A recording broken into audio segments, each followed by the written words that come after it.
All right, so why don't we take a minute here and look at what we were doing yesterday, and then we'll get more to this relative motion stuff. So we can analyze a lot of different types of motion with relative velocity. So for instance, if I threw a stick across the room there and spun it backwards, I could describe the motion of A as the motion of G, which would be what I call a translation, which is a straight or a parabolic path or something like that I could define easily. And then I could look at how A moves with respect to G, and what A would be doing would be rotating about G. So I can add those two motions together like vectors and get the total velocity of A.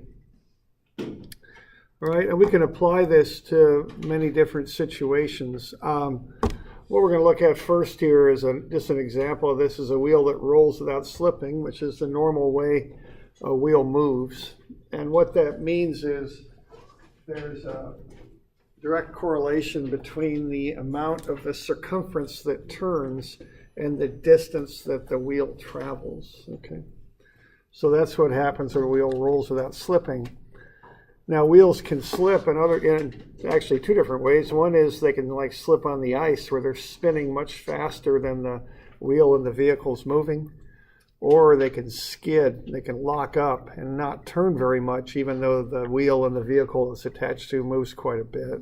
Okay, but we're going to start by just looking at wheels that roll without slipping, which is the normal way they roll. Okay. All right, and we went through a little derivation there like we do, and what we came up with here is that when a wheel rolls without slipping, it has two velocities that you can kind of define. One is the velocity of the vehicle the wheel's attached to, which is V0, and those are blue. They're all to the right.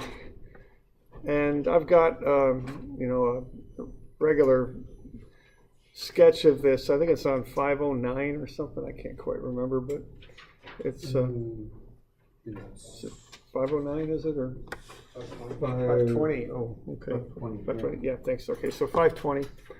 So the whole, let's say that's attached to a bicycle. The whole bicycle is moving to the right. Okay, that's the idea. So what that means is the whole wheel is moving to the right, the entire wheel. So every point on that wheel right now is moving to the right with some velocity. And that's what I'm showing here in blue, okay? So the whole wheel's doing that.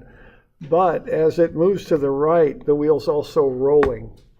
And if it rolls without slipping, the velocity of the perimeter of the wheel due to the rolling, due to the rotation, is equal to the velocity of the entire wheel, which is the velocity of the bicycle, okay? So if you look at the absolute velocity of any point on that wheel, not only do you have that blue velocity to the right, V0, you also have a velocity that's caused by rotation, which of course doesn't always act to the right. This is the rotation of these points about the axle at O, so that acts in this case clockwise. So if you want to find the absolute velocity of any point on that wheel, you've got to add those two vectors together, add the two effects together, okay? So the velocity of O in the middle here is just VO because it's not rotating at all. It's just moving to the right as in this, as we were saying there, the bicycle is. But the velocity of the other points has both effects. So the velocity of B is actually 0 for that one instant it's down there on the ground because it's got V0 to the right, but it's also due to the translation of the bicycle, but also V0 to the left due to the rotation of the wheel. So those two cancel out. So VB comes out to be 0. At the top there, you've got two V0, one for translation and the other for rotation. They add together, okay? So that's how this works, okay? So we good with that? Any questions on it stuff? Doing all right?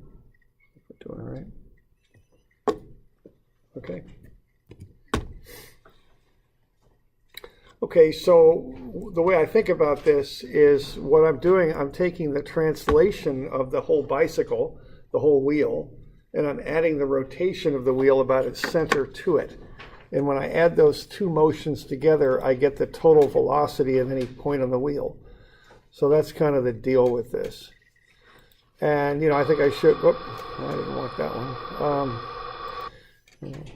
Let's see. Let's go have a look.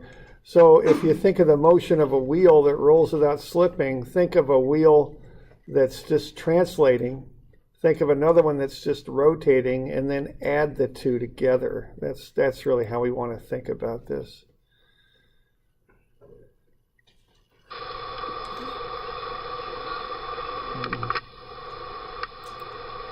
There we go. So we've got, I've slowed this down quite a bit, but what we've got here is we've got one wheel on the top there that's just rotating. The one in the middle is just translating. When you add those two motions together, you get the total motion of the wheel. That's the idea here. That's what we're going to do. And we just need to take that method and refine it a little bit so we can analyze a number of different objects with it. Okay.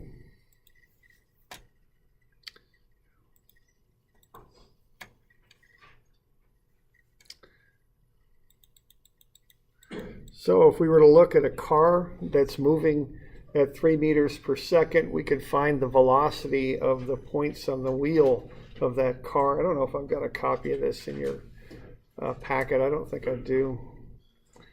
All right, so if you want to find the absolute velocity, meaning the total velocity of O, A, B, and D, you could do it just by knowing that the whole vehicle is moving 3 meters per second to the right. You could add those vectors together to get the motion of any of those points. Okay, so I could focus on that wheel now. And then I realize that it's moving to the right at 3 meters per second. Okay, so if the vehicle's moving at 3 meters per second, so is the axle. That's the speed of the axle right here, the middle of the wheel, O. So what that means is every point on the wheel is moving to the right at 3 meters per second. O, A, B, and D are all moving to the right at 3 meters per second. But in addition to that, you've also got the rotation of the wheel, because as it moves, it rotates. So you're going to have rotational velocity vectors there on that as well. And as that wheel moves to the right, the friction will undercut it. It'll spin clockwise. So you'll get a clockwise rotation of those perimeter points, A, B, and D. Now, of course, that won't affect O because it's the middle of the wheel. It's not rotating at all. But I guess I've got them there in green. So not only do we have the 3 meters per second of the entire wheel, we also have these rotational vectors. So when you analyze the motion of that thing, what you do is you add the vectors together. All right. So the velocity of B is 0 because we got 3 to the right, 3 to the left. The velocity of O is 3, I guess you could say. 3 to the right. The velocity of D is 6I. And then to get the velocity of A, you do a vector addition of both vectors to get that sum. Okay.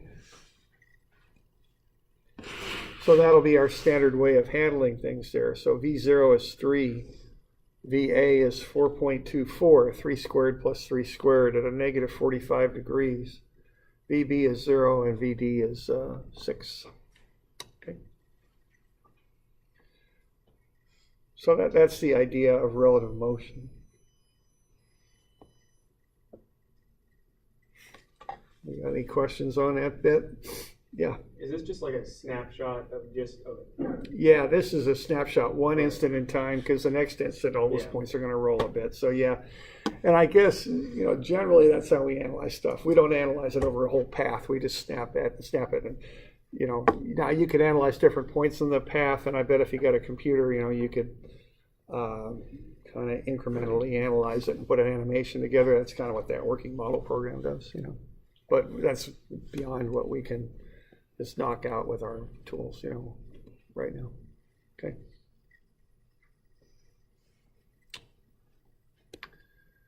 All right, so we good with this idea number 1 here? That's the idea. All right. So now we want to get a little bit more formal about analyzing this stuff. So what we do here to find the velocity of point B on that rod, I think I already had a slide like this up. We take the velocity of A, which is a translation, then we look at how B moves about A. And being as they're both on the same object, B will rotate about A because it's always the same distance away from A. So if you add those two things together, you get the total motion is what you get. Okay? So plane motion is a translation of some point you can identify it on the object plus the relative motion of another point on the object. Okay? And I think I forgot some little vector hats again. I seem to forget those sometimes.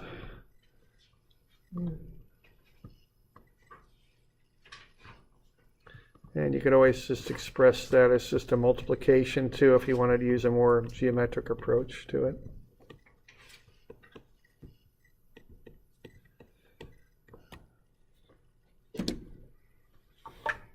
Okay. So we're going to get a little bit more formal about how we analyze this stuff. And this is the basic equation we're going to use to do it with. You might recall we looked at this a bit earlier in the term. But we'll get a little bit more involved in how we use this, though. Okay. So to do that, I'm going to kind of overkill the analysis here just to demonstrate how we would use this. If that vehicle's moving at 3 meters per second, so is the wheel. Let's say we happen to know that the radius of the wheel is 0.375 meters. If we want to find the velocity of point A, okay, we would take VO, which we know the velocity of. The whole vehicle is moving to the right at 3 meters per second, so that's what point O is doing.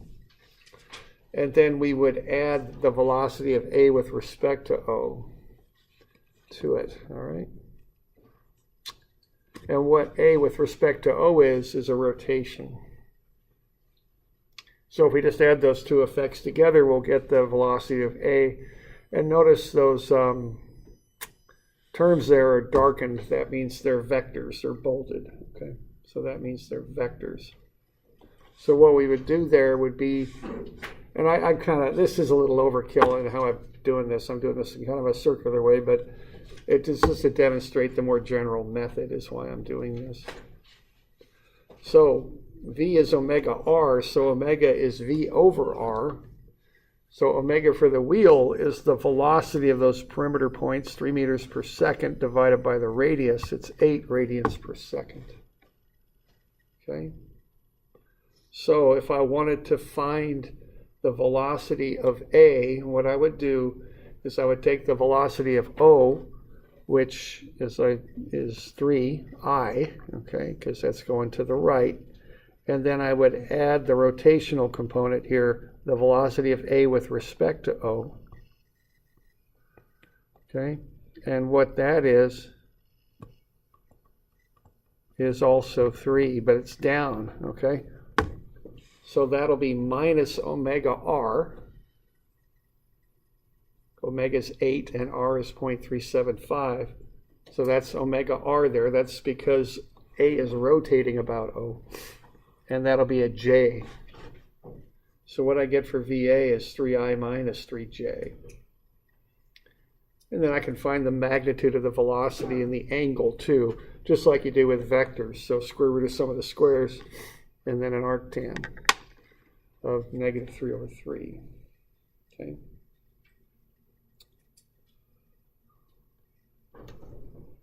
So we're doing all right with that. I'm just doing the same thing. I'm just involving omega now, because what this relative motion is the rotation of one point about another, generally when we're doing this type of analysis. So generally the way you get that relative motion, the A with respect to O velocity, is you take omega times R in an algebraic sense, or omega crossed with R in a vector sense. Okay. All right. So there we go. All right. Now, why don't we take this basic analysis? It's I think most straightforward to see with a wheel, but let's apply it to linkages. And linkages are a very common part of machines. If you look at an internal combustion engine, you've got a connecting rod that goes from the crankshaft up to a piston. That's a linkage from A to B there. If you've got, say, an oil derrick that spins as it moves, you've got linkages that connect things together and drive it. So linkages are a very common way of transmitting motion from one object to another. Quite often what you can do with a linkage is go from a circular motion like you get out of a motor and turn it into a linear motion like you have with a piston. Okay. So let's use this relative motion approach to analyze linkages. All right, so what we got there is VB is VA with respect to B. We'll look at this, I think it's 540. We've got a linkage problem we'll approach, and we'll do it two different ways. Once geometrically and the other with a vector approach. Okay.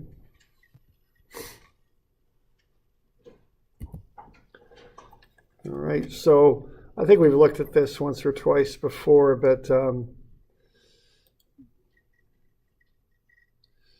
we go. What we're talking about with these linkages and these types of systems is something like that. So we've got the rotating crankshaft down below, and then we've got a linkage connecting it to a piston, which moves in a linear fashion up and down. Okay.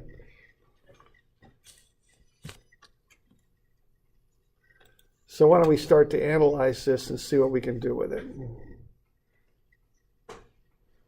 So let's have a look at page 540. A little bit different setup on this, but it involves linkages all the same. So we got a pin joint at A. We're going to hook the linkage to A and run it off to B.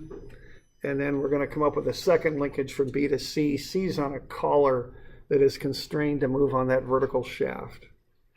And we're just looking at this at one instant when AB is 34 degrees and BC is 17 degrees. And we got the lengths of the linkages.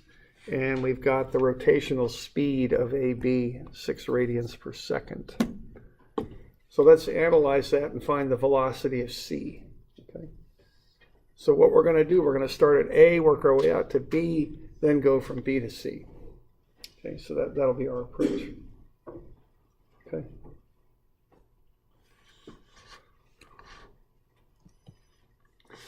All right, now the first here is we want to find the velocity of B.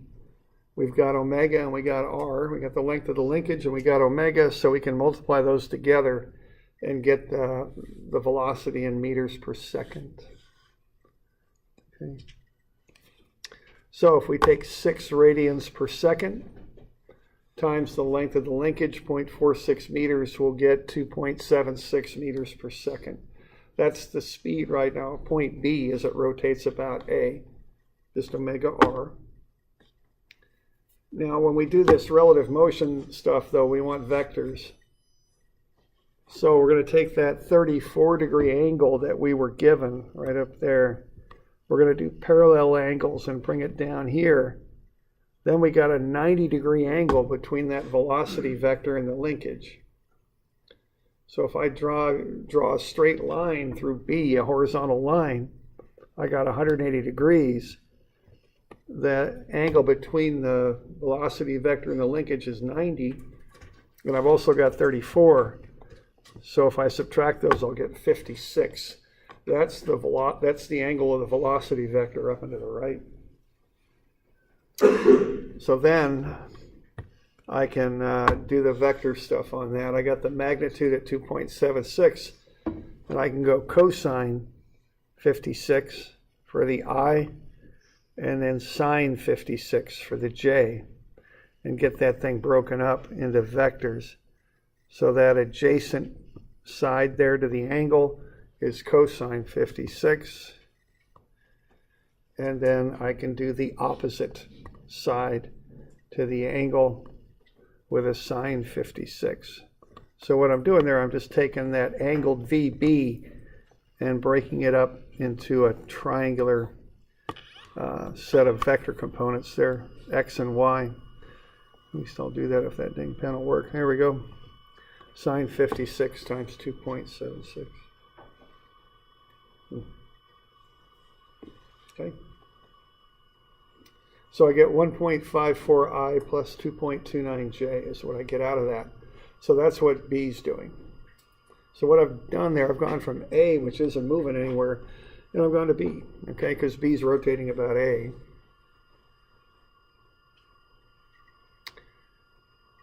Now it's going to be just a little bit trickier to get from B to C, but we can do it here. And we'll do it with a relative velocity equation. And what we're going to do, we're going to take VB. No, we want VC, sorry. So VC, what that's going to equal is VB plus VC with respect to B. And that's a vector equation. Okay. So that's how we're going to approach that. And we've got enough constraints in this thing where we can solve that. Okay, so we got VC is VB. Now we just found VB as a vector, so we're good with VB. What we want to do now is get this VC with respect to B figured out. All right. Now, as that linkage system moves around and everything rotates and all that, you know, as those linkages move to different angles, what does C do with respect to B? So if this is a carnival ride and you're at B and you look at C, what does C appear to be doing from your moving point of reference? How would you describe the motion?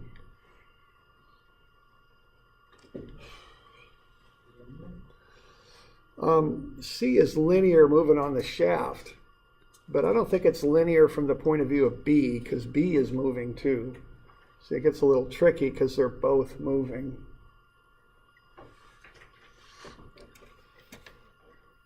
So AB is swinging around like this? Right. AB is rotating about A. And then, so what we want to kind of figure out is what's B doing with respect, no, what's C doing with respect to B? Yeah, ABC. Yeah, I think it's rotating. Relative motion taken about the bottom of the connecting rod where it connects to the crankshaft. Wrong one. There we go. Yeah, this one. Didn't realize I had that one there. Let's try this one first. Okay, so what I have here is an internal combustion engine, just a piston engine with a crankshaft. Now the crankshaft acts like linkage AB. Linkage AB just rotates just like this crankshaft does, this circular mechanism here. You can think of that line as being the linkage AB. Okay, so it just moves around, and the piston is constrained to move up and down by the cylinder. So that's what's going on there. So what we're going to look at here is this moving point B. What does the piston do with respect to that point? And it's a collar on your handout, but on this animation it's a piston.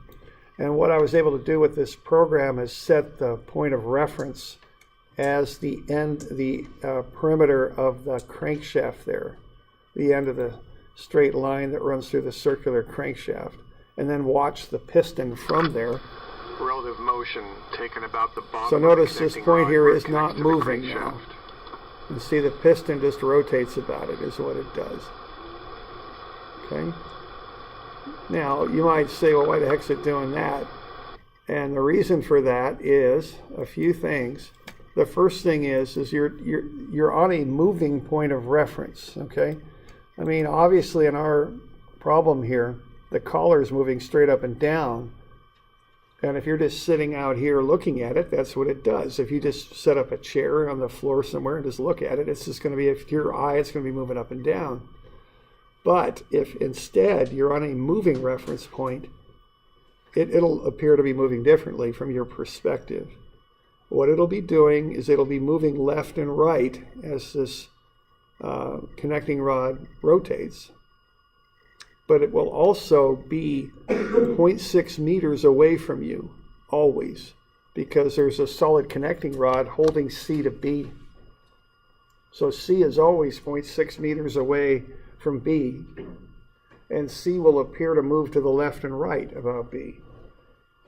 So if it's moving left and right, and it's always a certain distance away, what it's doing, it's describing an arc, it's rotating, okay? So with this relative motion with 2 points on the same object, in this case that connecting rod, the relative motion of one with respect to the other is always a rotation. So with respect to B, C is rotating. Okay, you okay with that? Any questions on that? The connection at B is a universal joint? Yeah, it's like a U-joint, a pin joint, whatever. You know? But yeah, U-joint is probably the best way to think about it. Okay.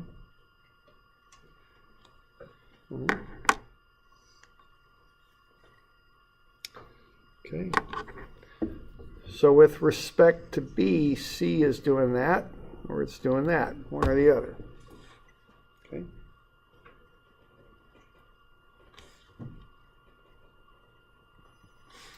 So you can describe the motion of C in two different ways. The absolute motion of C is up and down in that shaft, vertical. But the relative motion of C is a rotation about B. Okay. So what that means is the relative motion of C with respect to B is perpendicular to BC, because BC serves as the radius. B is the center of rotation, and that points C is rotating about B relative to B anyway. The relative motion is a rotation. So it's perpendicular to the radius, which is BC. So those are right angles. And it might be up left, it might be down right. It's one or the other. You may not know which yet, but you know it's one or the other. Okay? Yeah, question there? So as C goes up, B comes closer to the... Okay. Okay. Yeah. But it's the same distance away Right. always. That's the key, really. The fact that it's always I know that there was a joint that I could... Oh, yeah, that's a pin joint there at B. Okay. Yeah. All right. Okay. You doing all right? All right. All right, now what we can do, we don't know everything about this motion, but we know a few things. We know that a rotation is described as r omega. R is going to be 0.6 because C is always 0.6 meters away from B. I don't know what omega is, but that's okay. I can just throw that into my equation for now. Okay. And then the other thing that I know is the angle at this instant. I know what the angle of C with respect to B is. What it is 73 degrees. And I know that because that's 17. By parallel angles, so's that. And then I've got 90 between VC with respect to B and the linkage. So 90 minus 17 gets me 73 up and to the left. Okay. All right, so I can write up a little vector expression for the velocity of C with respect to B. It'll be minus, because you gotta pick one or the other. I'm gonna pick the up left VC with respect to B. So go to the left, so that's negative x. 0.6 omega is the magnitude, and then cosine of that angle, 73, gets me the I component. And then plus 0.6 omega sine 73 will get me the J component. Okay. So that's a vector expression for the velocity of C with respect to B with omega is the unknown. Okay.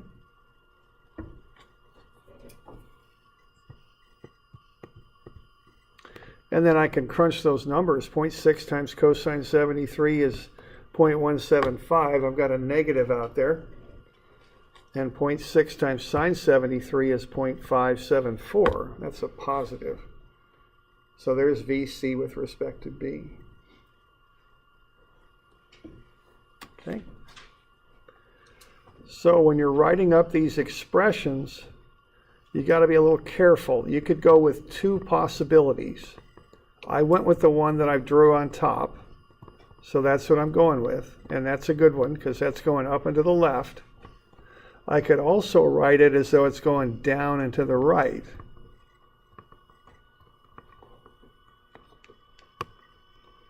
So I could have written it up like this. Down would be, to the right would be positive. Down would be negative. Okay? So I could write it up like that as well. I could have used either one. But there's two expressions that I can't use. Okay? And they are like this. So you got to kind of be careful how you write these up is what I'm trying to tell you here. You cannot go negative 0.6 omega cosine 73I minus 0.6 omega sine 73J. You can't do that, nor can you go with both of them positive. So you have to be kind of conscious of how you're handling your signs. Okay? The two red ones here on the bottom, you can't use. Okay?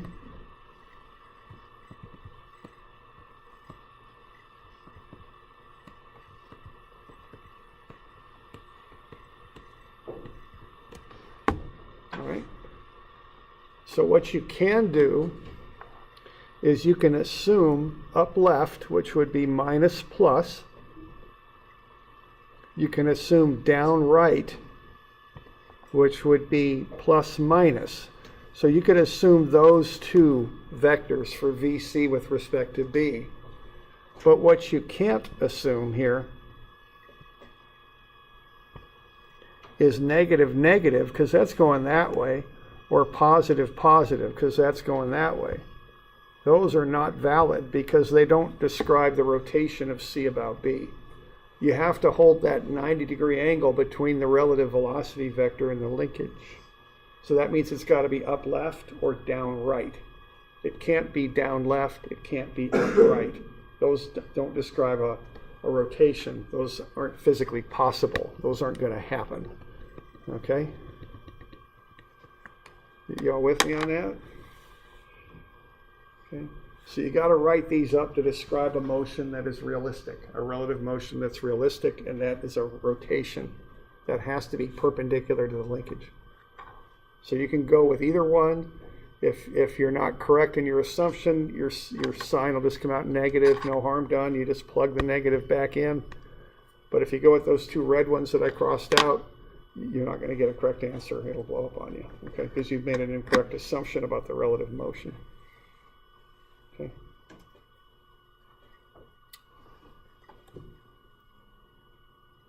Good with that?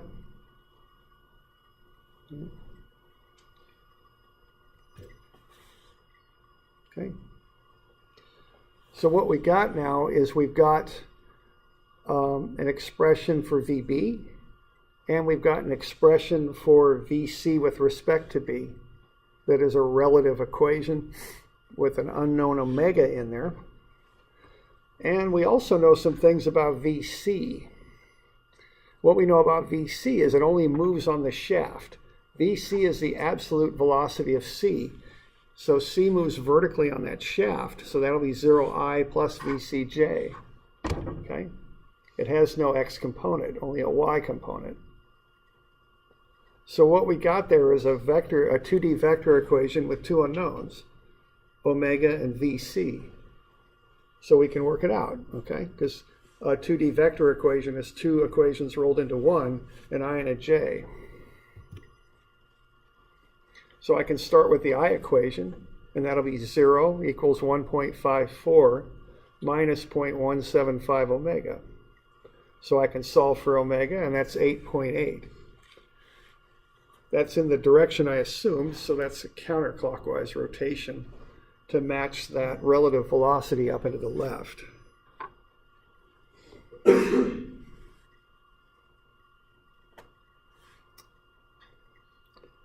And once I've got that, I can take that omega and plug it into the J equation.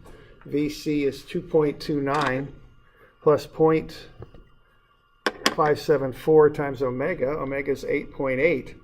So I can go ahead and run that and solve for VC. It's 7.34 up.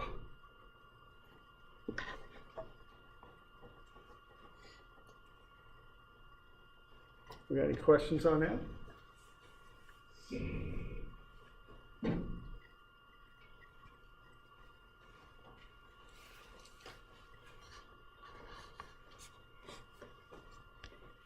Okay.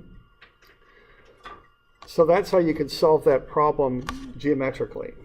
You find the magnitudes and then look at the situation and do some trigonometry to figure out directions. Now the other way to do it is with crosses. Okay, you can do it with cross products. And that's a vector approach.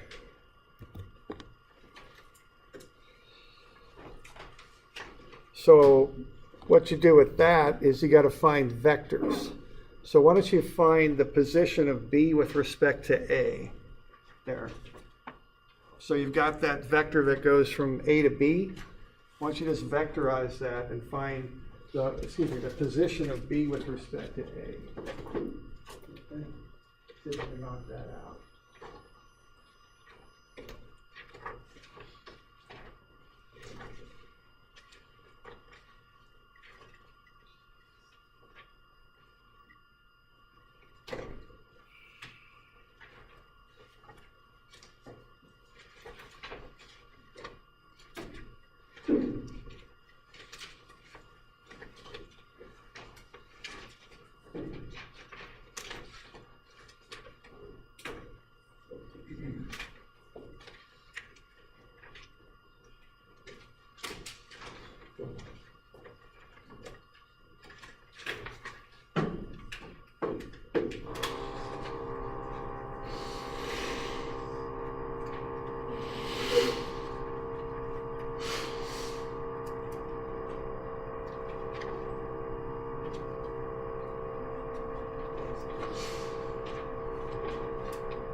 All right, so what we want to do here is we want to get the velocity of B around A as it rotates. So we want to find that RB with respect to A. And we've got that 34-degree angle. And we've got the length of the linkage. So we can just do the trig there. Cosine 34.46I. minus sine 34.46j. So that's how you find that position vector. And that's 0.381i minus 0.257j. And then what you do is you just define the velocity of B is you just do a cross. So you got omega 6 counterclockwise, so that's 006. Remember, a rotational vector is positive k. Or excuse me, as a k vector, that's counterclockwise, so it's positive. And then we just cross it with the position vector of B with respect to A. So 0.381i minus 0.257j, 0 for k. And then you just do the cross, and you'll get the velocity of B. Okay, yeah, question? How many an exam coming up, will you require us to do both methods, or do we just look at geometry? On the exam, I just say, here it is, solve it. And there's actually going to be 3 ways to solve it, so we're doing 2 of them right now. On the homework, you can use either method too. I don't know. Just find a method you like and stick with it. Like I say, I like geometric, but at OSU they seem to like vectors.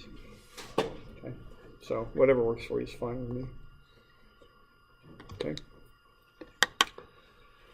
So what we got there is VB. Okay.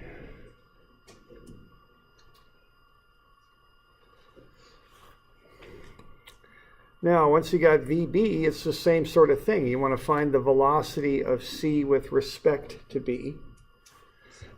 And keep in mind, that's a rotation too, so you can use a cross to solve for that. So once again, you got to find a position vector. You got to find RC with respect to B, and that's just 0.6 meters at 17 degrees. So you can get cosine 17.6i plus sine 17.6j. And that's 0.574i plus 0.175j. And then again, to find these rotational vectors, you just do a cross. The omega part is a k vector. I'm assuming it's counterclockwise is what I'm doing there. Okay.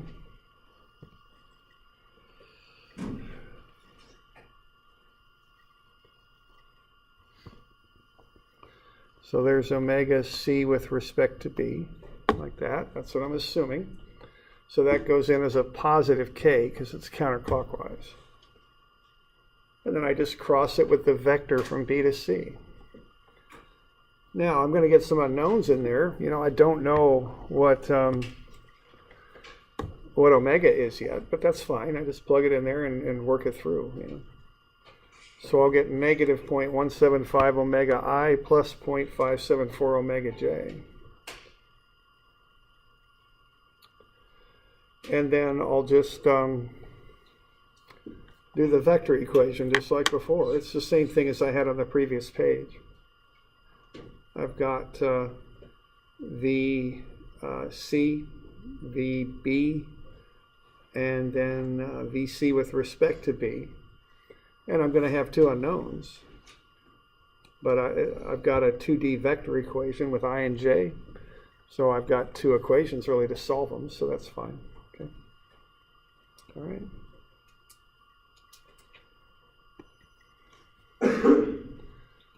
So I get VC with respect to B when I do the cross there. And that's negative 0.175 omega I plus 0.574 omega j. I also know that VC, again, only moves in the y direction. So that's 0I plus VCJ. I found VB right there. That's caused by the rotation of B about A. And then I got the relative piece there of C around B. So I pull out the I equation, solve it, and get omega. It's 8.8. It's positive, meaning it's in the direction I assumed. And once I've got that, I plug it into the J equation. So all I'm doing here, you know, for the I equation is I'm pulling the I terms out and solving them out. You can do that with a vector equation. Okay, it's an independent equation. So I can say 0 is 1.54 minus 0.175 omega. Solve it and get omega. And once I've got it, I can do the J equation to solve for VC. Now these things can get a little, you know, I made these a little simple algebraically. Sometimes you might need 2 equations and 2 unknowns to solve. You know, that's fine. You know, you can do that too. No worries. Okay.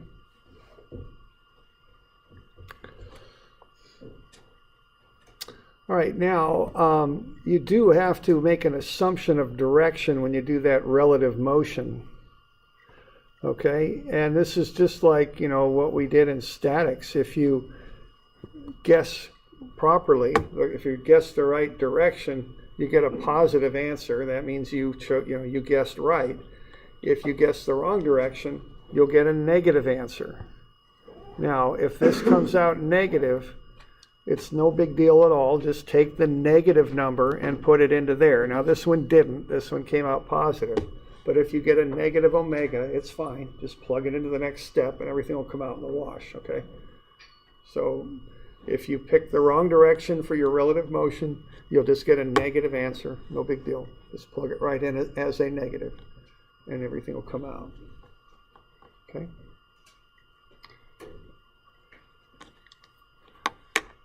We got any questions on that stuff? Okay. I'll get you some of these to work on it. This stuff, I don't know quite how you're reacting to it, but it takes a little while to work with it. You just have to kind of work with it a little bit to understand it. And once you've got it, it's just a procedure that you're following. So think about it like that. Okay? It's just, there's a series of steps that you implement to get this stuff figured out. So why don't we do a few of these for Wednesday.